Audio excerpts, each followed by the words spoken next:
नमस्कार दोस्तों, स्वागत है आपका स्टडी फॉर सिविल सर्विसेज में। यूपीएससी 2021 का जीएस 1 का पेपर था। अभी पेपर एनालिटिकल था, कॉन्सेप्चुअल भी था, फैक्चुअल भी था। भैया यूपीएससी का मूड है, जैसा मन होता है वैसा कर देता है। इस बार ज्योग्राफी काफी ज्यादा पूछी गई है। सोसाइटी को क्रिप्टो करेंसी से लिंक कर दिया गया है। इंडिया को जो है सब कॉन्टिनेंट क्यों बोलते हैं। बड़े अच्छे अच्छे क्वेश्चन भी थे, बेसिक क्वेश्चन भी थे, कॉन्सेप्चुअल क्वेश्चन भी थे, फैक्ट भी थे। सबका एक कंप्लीट मिक्सचर था। भैया यूपीएससी है ये। और जो पेपर का लेवल था, ये कुछ लोग को भले इजी लगे, लेकिन वहां पे जाके जब आप लिखते हैं इतना साइकोलॉजिकल प्रेशर होता है। पूरे पेपर को अटेम्प्ट करना एक बड़ी इंपॉर्टेंट बात होती है। उसके लिए लगातार आपको प्रैक्टिस चाहिए। करंट अफेयर से जो है आपको लगातार कांटेक्ट में रहना होता है। जीएस को इस तरह से समझना है कि जिंदगी में उतर जाए, मतलब समझ बहुत ज्यादा जरूरी है। एनसीईआरटी से भी कुछ कुछ क्वेश्चन आए हालांकि डायरेक्टली, तो भैया बेसिक भी जरूरी है और करंट का तड़का भी जरूरी है। यहां पे चलिए पूरा पेपर की एनालिसिस कर लेते हैं। ये स्टडी फॉर सिविल सर्विसेज का टेलीग्राम चैनल है, इसको ज्वाइन कर लीजिएगा। इसमें पीडीएफ भी दी, ये है पीडीएफ, इसकी लिंक वीडियो को डिस्क्रिप्शन में। अब देखिए ये पेपर है, टोटल 20 क्वेश्चन थे इसमें, ठीक है। 10 होते हैं 150 शब्दों के और 10 क्वेश्चन होते हैं 250 शब्दों के, ठीक। पेपर काफी ज्यादा मतलब एनालिटिकल था। आपको एनालिसिस करनी आनी चाहिए, ब्रेन स्टॉर्मिंग करनी आनी चाहिए। थिंक और एनालिसिस बहुत ज्यादा जरूरी है।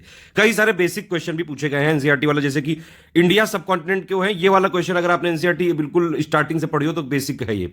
जैसे ये एक क्वेश्चन है, ये कि आर्ट एंड कल्चर से बहुत ज्यादा नहीं आया इस बार, एक आध क्वेश्चन आया कि भैया भक्ति लिटरेचर का क्या नेचर था और क्या इसका कंट्रीब्यूशन रहा इंडियन कल्चर। देखिए लगातार अगर आप आंसर राइटिंग प्रैक्टिस करते हैं तो आपको उसके कीवर्ड्स का जो है ये हो जाता है अंदाजा। यहां कई सारे कीवर्ड्स हो सकते थे। रिलीजियस टॉलरेंस, जो है यूनिटी ऑफ गॉड में विश्वास करते थे, कास्ट डिस्क्रिमिनेशन को इन्होंने रिजेक्ट कर दिया था, सभी लोगों को इक्वली ट्रीट किया था, ये सारी। इस पे हम जल्द पूरी एनालिसिस करके इसके to the point model answer के साथ देंगे। अभी एक नॉर्मल सी एनालिसिस है बस इनिशियल। सोशियो रिलीजियस मूवमेंट बहुत ज्यादा इंपॉर्टेंट है, इसमें हर बार पूछते हैं। अब इसमें इस बार यंग जो है बंगाल और प्लस ब्रह्मो समाज को का क्या मतलब कंट्रीब्यूशन रहा सोशियो रिलीजियस रिफॉर्म मूवमेंट में, मतलब यहां पे कुल मिला के इन दोनों के संदर्भ में पूछा गया। अब कीवर्ड्स इसमें आप समझ सकते हैं, जैसे ब्रह्मो समाज का हो गया कि भैया ये मूर्ति पूजा के खिलाफ थे, इनकार्नेशन को अपोज किया इन्होंने, मोनोथिज्म को प्रोपेगेट किया, रिफॉर्म लाने की कोशिश की हिंदू सोसाइटी में। लेकिन जो यंग बंगाल वाला है ये रेडिकल है थोड़ा सा, फ्रेंच रिवॉल्यूशन से ये थोड़ा सा इंस्पायर्ड था। बोलते थे ये कि भैया सबको आजादी है बिल्कुल फ्री बोलने की, रैशनल थिंकिंग रखने की और सारी अथॉरिटी को क्वेश्चन करने की। वुमेन राइट के बारे में बोला गया,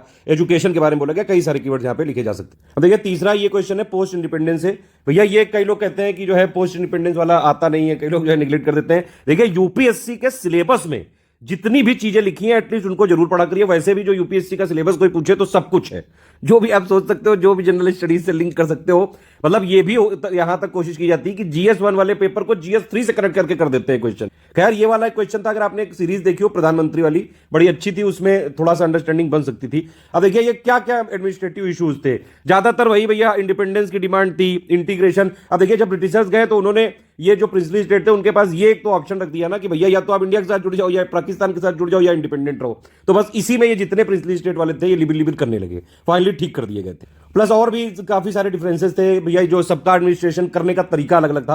देखिए कोई मेरे शब्द को प्लीज वैसे लिटरली मत लीजिएगा, कभी कभी थोड़ा। चलो खैर ये फोर्थ क्वेश्चन आप देख सकते हैं। ज्योग्राफी काफी क्वेश्चन आए हैं, क्या क्या कॉजेज हैं लैंडस्लाइड के। अब देखिए लैंडस्लाइड के क्या कॉजेज हो सकते हैं। अब ये हिमालयन में और वेस्टर्न घाट में कुछ कॉमन भी रीजन है, जैसे अर्थक्वेक हो गया, रेनफॉल आ गई, स्लोप हो गया, एक बचपन से सुनते आ रहे हैं डिफॉरेस्टेशन, शिफ्टिंग कल्टीवेशन वाला भी पॉइंट लिख सकते थे, इलीगल माइनिंग वाला भी लिख सकते थे, इलीगल इंडस्ट्रियल एक्टिविटी, कई सारे कीवर्ड यहां पे कर सकते थे। आंसर राइटिंग तो करनी पड़ेगी, इन सब मेज के पेपर निकालने तो आंसर राइटिंग करनी पड़ेगी। यूपीएससी नहीं, यूपी पीसीएस वालों को भी कुछ क्वेश्चन को यूपीएससी हमेशा जो है थोड़ा स्मार्ट तरीके से पूछता है। जैसे गोंडवाना लैंड मतलब एक खजाना है, फिर भी इसका कंट्रीब्यूशन जीडीपी में क्या है नहीं उतना है, ये पूछ रहा है। क्लाइमेट चेंज से रिलेटेड हमेशा जो है सवाल पूछे गए यहाँ पे, क्या इन्वायरमेंट इंप्लीकेशन है जो ये रिक्लेमेशन हो रहा है वाटर बॉडीज का। लेटेस्ट एग्जांपल मतलब लेटेस्ट कैसे आएगा, उसके लिए लगातार करंट अफेयर पढ़ना पड़ेगा। करंट अफेयर पे पकड़ होनी चाहिए अच्छी खासी। और देखिए करंट अफेयर के लिए एक और चीज है, आप देखिए चाहे किसी का भी वीडियो सुन लो, वीडियो से मतलब नहीं है। अगर आप अपनी खुद एनालिसिस नहीं करते हैं कि भैया इस न्यूज से क्या सीखा, तो यहां पे जो है एनालिटिकल पेपर पूछता है ना यूपीएससी, अब वो आपको जो है उसी में घुमा देगा बस कि आपकी क्या अंडरस्टैंडिंग है।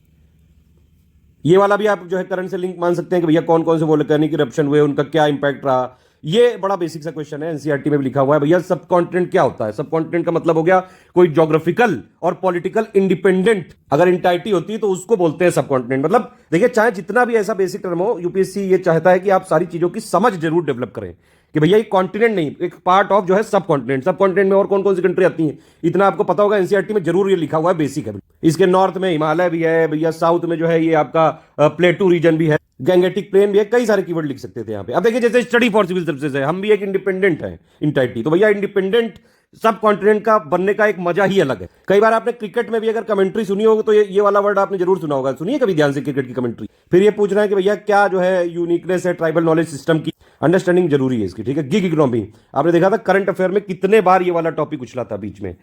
तो जो भी आपके आस पड़ोस में हो रहा है वो सब चीजें पता होनी चाहिए। गिग इकोनॉमी का ये है पूछा है, लेकिन इसको कनेक्ट कर दिया है एम्पावरमेंट ऑफ वुमेन से।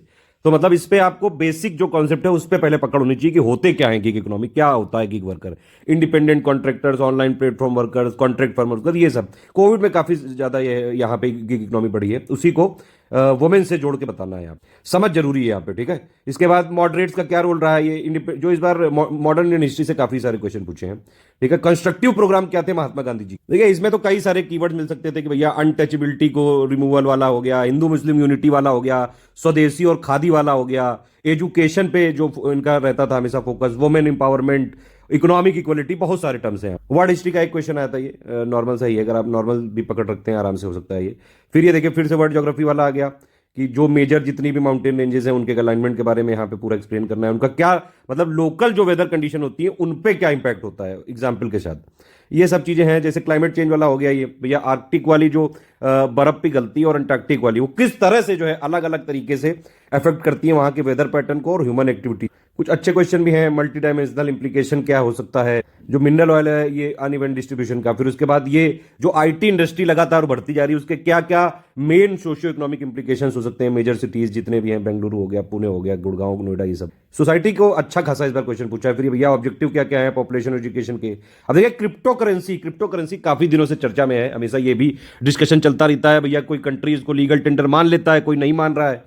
अब इसको देखिए ग्लोबल सोसाइटी को कैसे इफेक्ट कर रही है ये पूछा है यहाँ पे, और क्या ये इंडियन सोसाइटी को भी इफेक्ट कर रहा है।